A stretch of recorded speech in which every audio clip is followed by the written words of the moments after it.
Hello everyone, welcome to my channel. This video is about the poem A Legend of the Northland. First of all, understand the title of the poem, Legend. Legend क्या होता है? an old story that may or may not be true. एक कहानी, पुरानी कहानी जो सच भी हो सकती है और नहीं भी हो सकती. अब ये स्टोरी कहाँ की है? नॉर्थलैंड की. Northland is a reason in New Zealand. अब इसमें क्या बताया जा रहा है? This poem narrates the story of an old lady who angered Saint Peter. Angered का मतलब नाराज कर दिया. Saint Peter. Saint Peter was the very Holi man who used to preach and give religious lectures. तो उनको नाराज कर देती है just because of her grid. बहुत लालची थी इसलिए वो उससे नाराज हो जाती है. So let's start with the video. Away, away in the Northland, where the hours of the day are few and the nights are so long in winter that they cannot sleep them through. Now in the first stanza, away, away in the Northland, मतलब Northland में जो दिन है वो बहुत ही छोटे हैं. Hours of the day are very few, बहुत छोटे हैं. And the nights are so long in winter. और जो सर्दियों में जो रात है वो बहुत ही लंबी होती है. That they can not sleep them through. इतनी लंबी रात होती है that people find it difficult to sleep throughout the night. फिर वो क्या करते हैं? Where they harness the swift reindeer to the sledges when it snows and the children look like bears cubs in their funny furry clothes. Where they. अब they कौन है? They stand for people. वो क्या करते हैं? Harness करते हैं. Harness का मतलब टू स्ट्रैप एंड फास्टन. किसको? रेन डियर्स को, जो बहुत तेज चलने वाले. किस में चलते हैं? स्लेजेस. स्लेजेस क्या होती है? A cart use on ice. मतलब जो व्हेन इट स्नोज, जब बर्फ पड़ती है ना, तो जो कार्ट वो यूज करते हैं बर्फ पर, तो वो स्लेजेस होती है. तो उसके वो डियर्स को उसके बांध देते हैं. And the children look like bears cubs. और बच्चे जो हैं यहाँ पर कंपेयर किससे किए गए हैं? Bears cubs. भालू के जो बच्चे होते हैं उनसे कंपेयर किए गए. क्यों कंपेयर किए गए? Because they look very funny in फरी क्लोथ. तो जो उन्होंने कपड़े पहने हुए ना वो सारे फर के बने हुए हैं, covered with fur. So they look like bears cubs. They tell them a curious story. I don't believe it's true and yet you may learn a lesson if I tell the tale to you. They tell them. They stand for जो बड़े लोग हैं.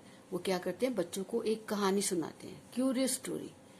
I don't believe. I stand for the poet who says that I don't believe it's true. जो poet है उसको ये लगता है कि ये कहानी सच्ची नहीं है. And yet you may learn a lesson if I tell the tale to you. अब the poet finds it interesting because she feels that you may learn a lesson. हमें इस कहानी से, इस पोएम से कोई एक कहानी लेसन सीखने को मिल सकता है. तो इसीलिए poet decided to tell the tale to us. बच्चों से ये कह रही है.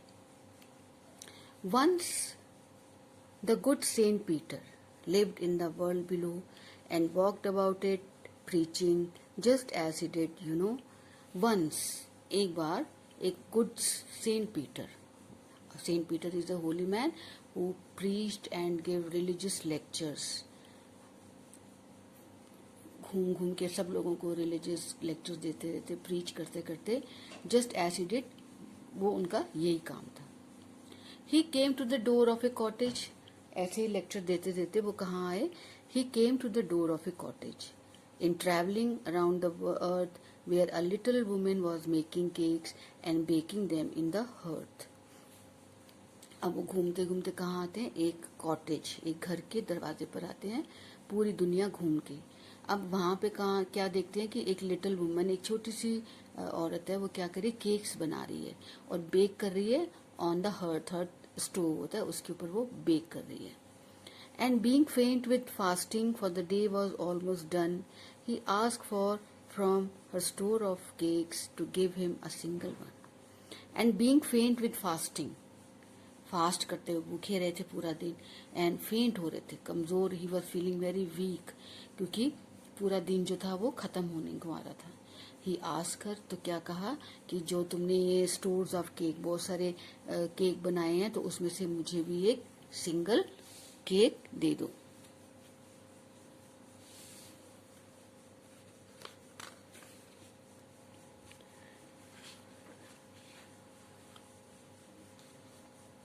So she made a very little cake, but as it baking lay, she looked at it and thought it seemed too large to give away.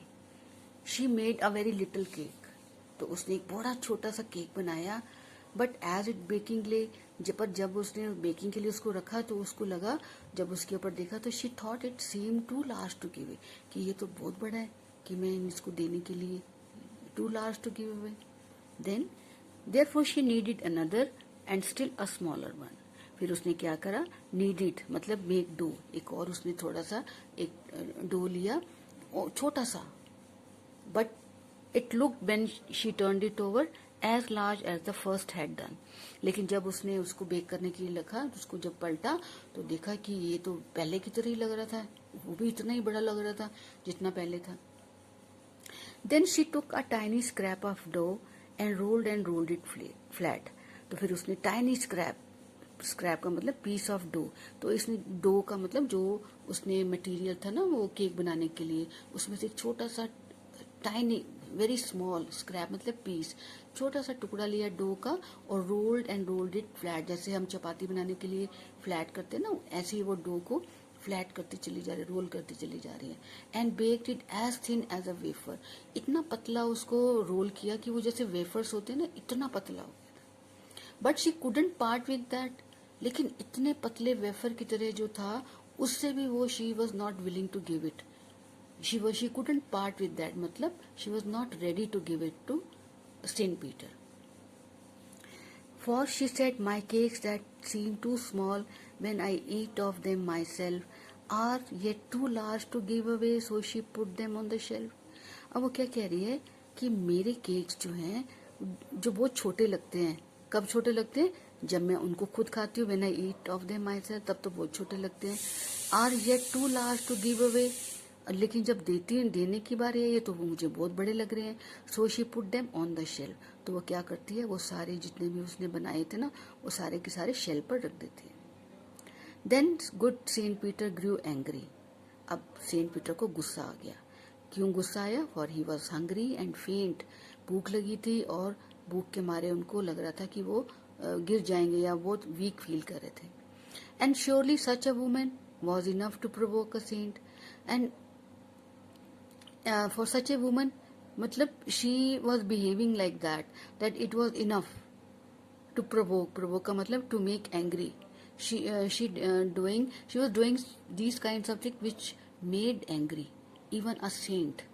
A saint is known for his patience. लेकिन यहाँ पर जो Saint थे, Saint Peter, उनको भी he was losing his temper. He grew angry. Then he said, You are far too selfish. कि तुम बहुत ज़्यादा selfish हो. To dwell in a human form, to have both food and shelter and fire to keep you warm. Now he was angry to that extent that he cursed her. Curse क्या मतलब कि वो कह रहे हैं कि तुम इतनी selfish हो कि तुम इस लायक नहीं हो कि तुम human form में रहो. Because humans are supposed to help each other. But she was against this norm. तो वो क्या कह रहे हैं कि you are not you are too selfish to dwell का मतलब to live in human form, because you have food and shelter. तुम्हारे पास सब कुछ है, खाने के लिए है, रहने के लिए जगह है, and fire to keep you warm. But in spite of all these things, you are very selfish. And now you shall build as the birds do. Now he is cursing her. You shall build as the birds do, and shall get your scanty food by boring and boring and boring all day in the hard, dry wood. Now he cursed her that you will do exactly as the birds do. अब birds क्या करते हैं पूरा दिन? देखा, if you have seen कि birds क्या करते हैं सारा दिन, they are all the time they are in search of food here and there. तो and shall get you scanty food, मतलब scanty मतलब little, बहुत कम फूड मिलेगा. कैसे मिलेगा? By boring and boring and boring. Boring का मतलब टू मेकिंग होल्स. कहाँ पर? All day in the hard dry wood. पेड़ों की जो ट्रंक्स होते हैं वहाँ पे तुम पूरा दिन करती रहोगी उनको, you will make holes throughout and then you will get little food. So this way Saint Peter cursed the woman.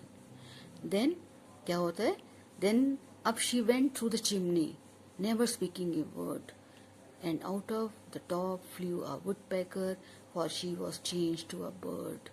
अब वो एक बर्ड में चेंज हो जाती है और कहाँ से निकल के जाती है, चिमनी में से, कुछ भी नहीं बोल रही. And out of the top flu a woodpecker. Woodpecker is a bird. Now she was changed to a bird.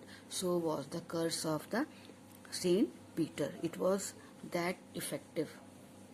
She had a scarlet cap on her head, and that was left the same. अब उसके सिर पर एक लाल रंग की cap है, and that was left the same. बस वही उसका रहा. But all the rest of her clothes were burned black as a coal in the flame. बाकी के उसके सारे कपड़े जो थे वो जल गए और बिल्कुल जैसे कोयला होता है वैसे काले हो गए in the flame. And every country schoolboy has seen her in the wood where she lived in the trees till this very day, boring and boring for food. अब जो कहते हैं कि स्कूल जाने वाले बच्चे, एवरी कंट्री स्कूल बॉय उसको देखता है, कहाँ देख चुका है वुड में, कहाँ वो रहती है, where she lives in the trees, trees में रहती है, till this very day, boring and boring for food. पूरा टाइम जो है वो होल्स करती रहती है अपने खाने के लिए. So this was all about this poem.